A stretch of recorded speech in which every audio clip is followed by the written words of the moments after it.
അങ്ങനെ tuition class കഴിഞ്ഞു, നമ്മൾ പല വഴിക്ക് പിരിഞ്ഞു. എനിക്ക് ആദ്യം അഡ്മിഷൻ കിട്ടുന്നത് കഞ്ഞിക്കുഴി സ്കൂളിലായിരുന്നേ. പക്ഷെ ഞാൻ എന്ത് ചെയ്ത് അവിടുന്ന് ട്രാൻസ്ഫർ വാങ്ങി പോന്നു. അപ്പൂസിനെ ഞാൻ അവിടെ വെച്ച് കാണുന്നുണ്ട്. അവനോട് ഞാൻ ഇവിടുന്ന് ട്രാൻസ്ഫർ വാങ്ങി പോവാടാന്ന് സംസാരിച്ചിട്ട് നമ്മൾ തിരിച്ചു പോന്നു. ഒരുമിച്ച് പഠിക്കാൻ കിട്ടിയ അവസരം ഞാൻ അവിടെ അങ്ങ് തൊലച്ചു കളഞ്ഞു. നമുക്കറിയാൻ പോകുന്നില്ലല്ലോ ലൈഫിൽ ഇനി ഇങ്ങനെയൊക്കെയാണ് നടക്കാൻ പോകുന്നത്. അങ്ങനെ നമ്മൾ അവിടുന്ന് പിരിഞ്ഞു.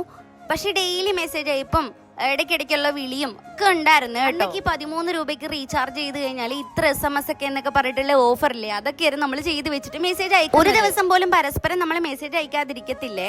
അത് അപ്പൂസുമായിട്ട് മാത്രമല്ല കേട്ടോ, അവിടെ പഠിച്ച മിക്കവരും നമ്മൾ മെസ്സേജ് അയക്കുക. നമ്മുടെ കൂട്ടത്തില് ട്യൂഷൻ ക്ലാസ്സിൽ പഠിച്ച ആതിര എന്ന് പറയുന്ന കുട്ടിയുടെ കസിൻ ചേച്ചിയുടെ കല്യാണത്തിന് നമ്മളെ എല്ലാവരെയും വിളിച്ചിട്ടുണ്ടായിരുന്നേ. അപ്പൊ നമ്മൾ പോയ സമയത്ത് ഞാൻ അപ്പൂസ് സെയിം കളറിലെ ഡ്രസ്സായിരുന്നു ഇട്ടിട്ടുണ്ടായിരുന്നത്. ഞാൻ ബ്ലാക്ക് കളറിലെ ഒരു ചുരിദാർ, അപ്പൂസ് ബ്ലാക്ക് കളറിലെ ഷർട്ടും ആയിരുന്നു ഇട്ടിട്ടുണ്ടായിരുന്നത്. എനിക്കാണ് നല്ല വിശപ്പുണ്ടായിരുന്നു. കൂട്ടത്തിലുള്ളവരെയൊക്കെ കഴിക്കാൻ വിളിച്ചിട്ട് അവരാരും വരുന്നില്ല. അപ്പൊ ഞാൻ അപ്പൂസിനെ വിളിച്ചിട്ട് വാടാ അപ്പൂസെ നമുക്ക് പോയി കഴിക്കാന്ന് പറഞ്ഞ് ഞങ്ങൾ ഒരുമിച്ച് കൈയൊക്കെ പിടിച്ചിട്ട് പോയിട്ടാണ് കേട്ടോ അവിടെ ഫുഡ് കഴിച്ചത്. അന്ന് നമ്മൾ നല്ല ഫ്രണ്ട്സ് മാത്രമായിരുന്നേ.